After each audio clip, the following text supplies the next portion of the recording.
Next witness will also be off video.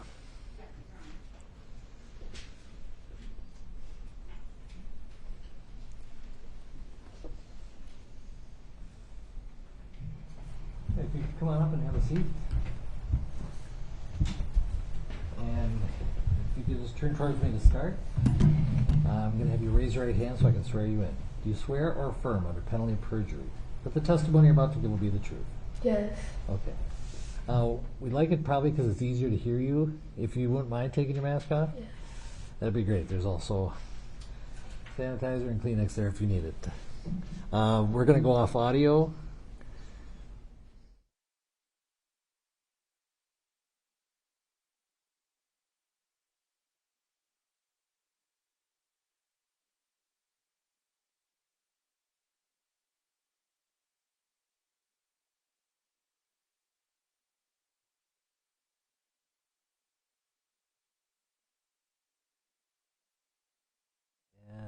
Ms. Eldridge.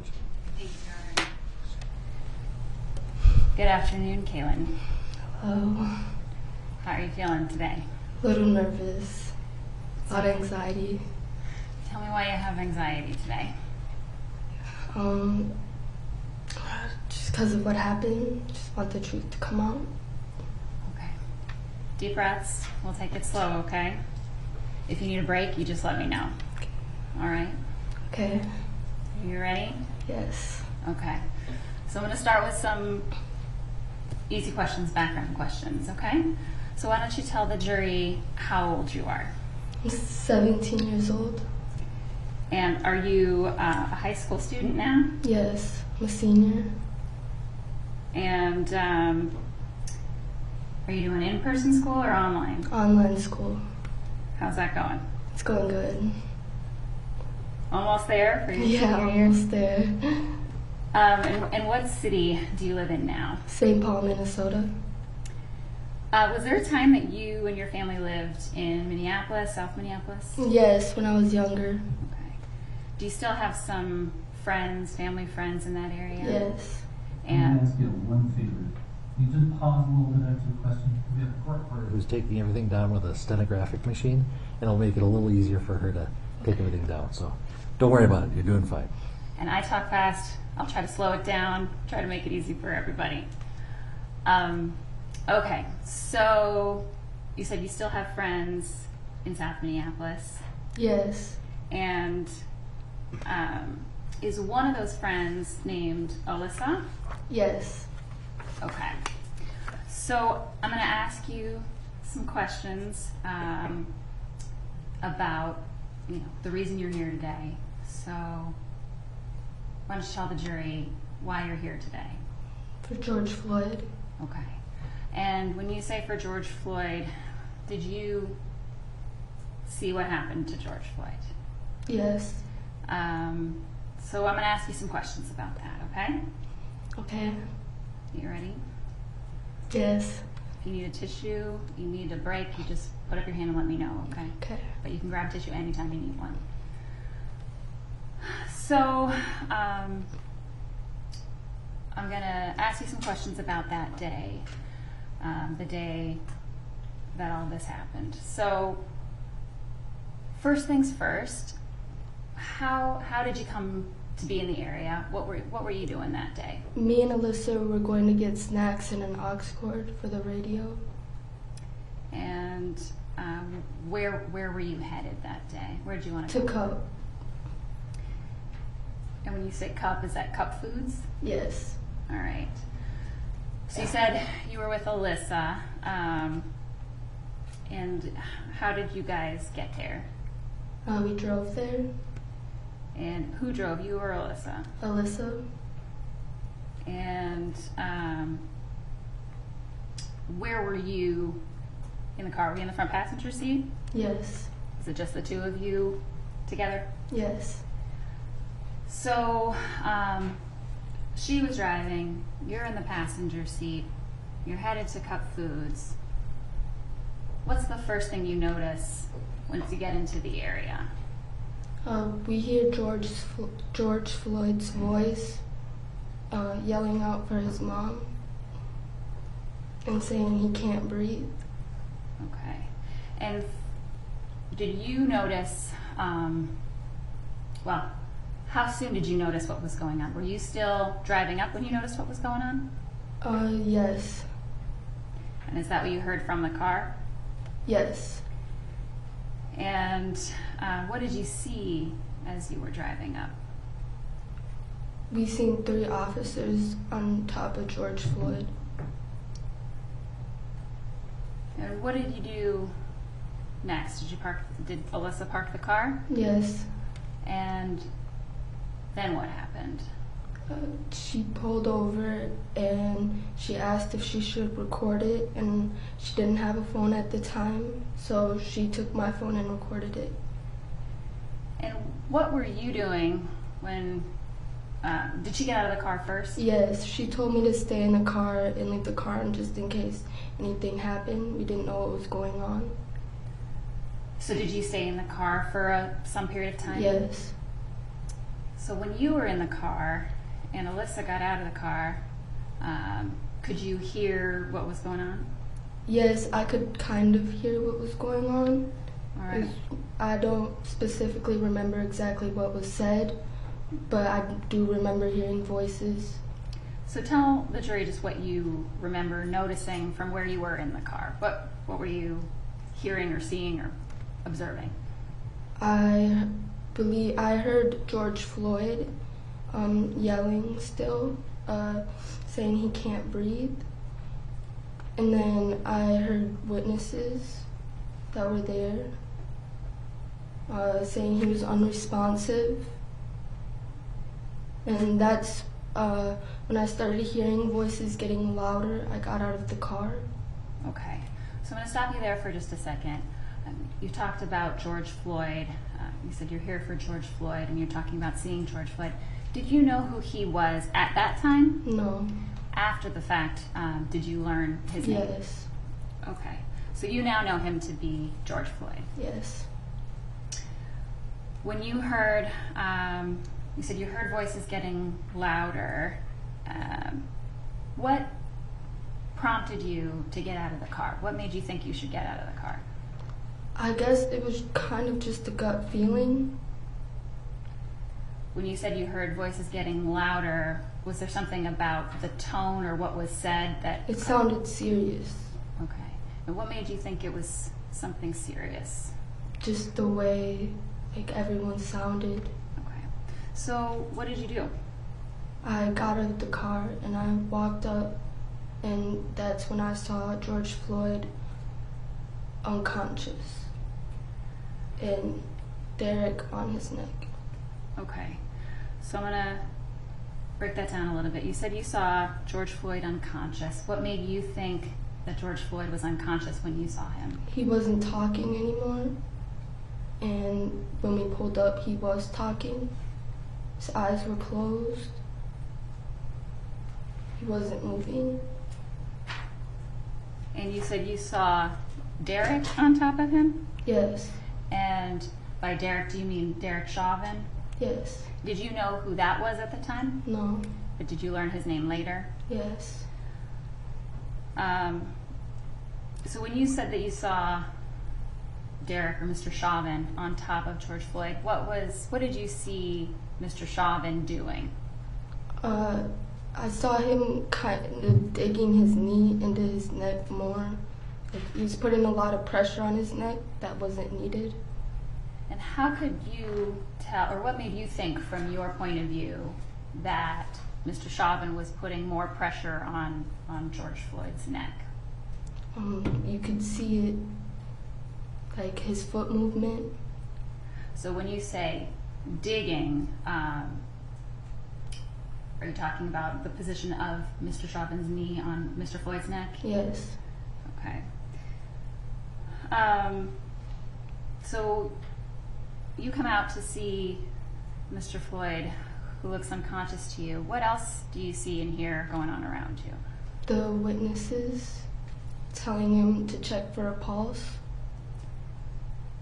And what happened at that point?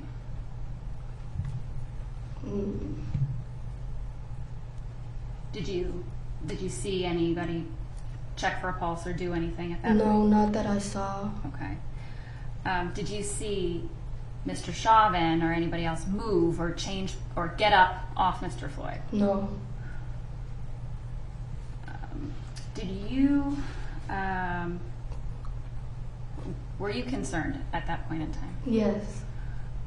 Were you saying anything once you got into that group of people? Yes, I asked, why are you guys still on top of him?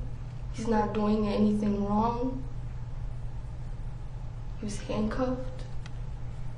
And after you said that, was there any response from any of the officers? Did any of them move? Did Mr. Chauvin move? No. Did any of them address your concerns? No. They're really hostile. And when you say hostile, tell the jury what you mean by that. The tone in their voice was really, well, the Officer Tao's voice was really angry. So was Officer Tao interacting with the people on the Yes. street at that point? I'm sorry. Is that a yes? Yes. Okay. So you just have to wait until I'm done asking before you answer. Sorry. That's okay. I do it too. Okay, so Officer Tao appeared hostile. Can you just describe what he was doing that made you feel that way? He pushed one of the witnesses there onto the sidewalk. And did you know that person? No.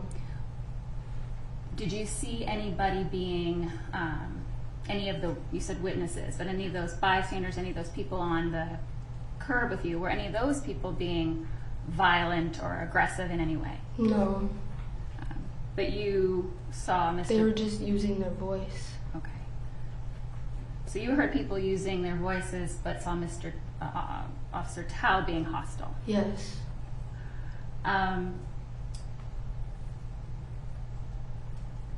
What else did you see? Did you see any of the other officers who were there at that when you were on the curb? Not when I was on the curb. And what about Mr. Chauvin? Did you see him? Yes. And what did you? How would you describe his body movement or body language at that point? Kind of angry, like. So I'm going to stop you there. But tell me what he was doing with his body. He was like digging his knee into George Floyd's neck. Did you notice anything else about him, Mr. Chauvin, reaching for anything or touching his mace or anything like that? Yes, he did grab his mace and started shaking it at us. And how did you feel at that point? Scared, And why did you feel scared then? because I didn't know what was gonna happen. And were you scared of Mr. Chauvin or scared of Mr. Floyd or something else? I was scared of Chauvin. At that point that you saw Mr. Chauvin go for his mace, was there anybody in your group of witnesses or bystanders that were, again, being violent or attacking in any way? No. Okay. I'm going to put up Exhibit 184, please.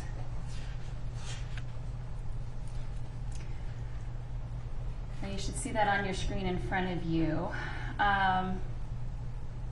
Do you see yourself in this picture? Yes. Can you just circle yourself on that screen? It's a touch screen. Use your finger. And do you see anyone else you recognize there? Melissa. And you circled Alyssa second. What is Alyssa doing there? She's recording. And is that your cell phone she has? Yes. And what were you doing at this point? I was telling Donald Williams, I believe his name is. I was like, because the cop, I think, pushed him. I don't exactly remember, but I told him, like, don't like, because I didn't know what was going to happen. I didn't want anybody, like, fighting the cops or anything like that. Okay. Because I knew it'd escalate. Did you know Donald Williams at that time? No. Did you learn his name somehow after the fact? Yes. Was there anybody fighting with the cops? No. Was there any fight that happened with any of those bystanders with No. the cops? Were you concerned for everybody's safety? Yes. Okay. And at some point, did you see, we can take that down, did you see an ambulance arrive? Yes. And what was going on at that point in time? The ambulance pulled up and Derek was still on his neck. The ambulance people had to signal him to get up.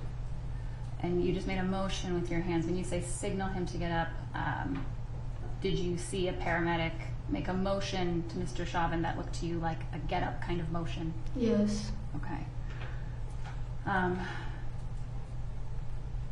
After the paramedics arrived, was that the first time that you saw Mr. Chauvin get up off Mr. Floyd? Yes. And how did Mr. Floyd look to you? What did his condition appear to be to you? He looked kind of like purple, like he wasn't getting enough circulation.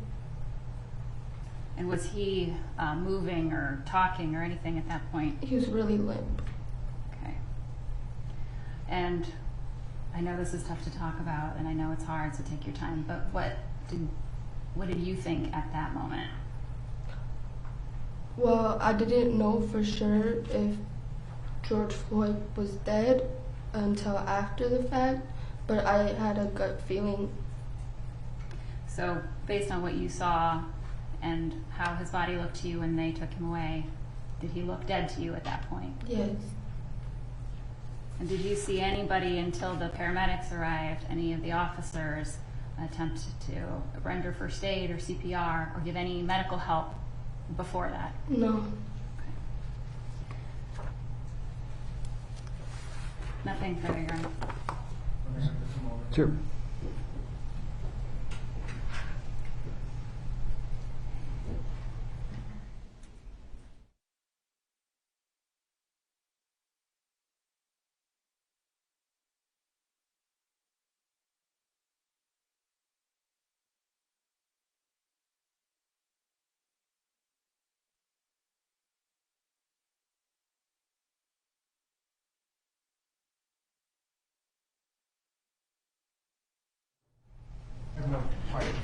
All right, thank you. You may step down. So you can go back there.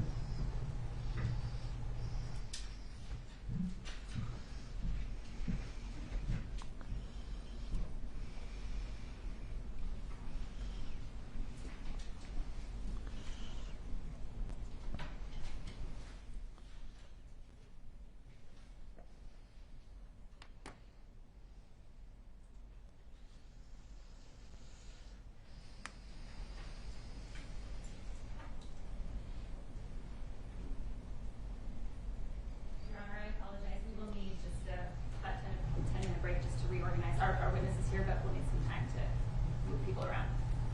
Take another break.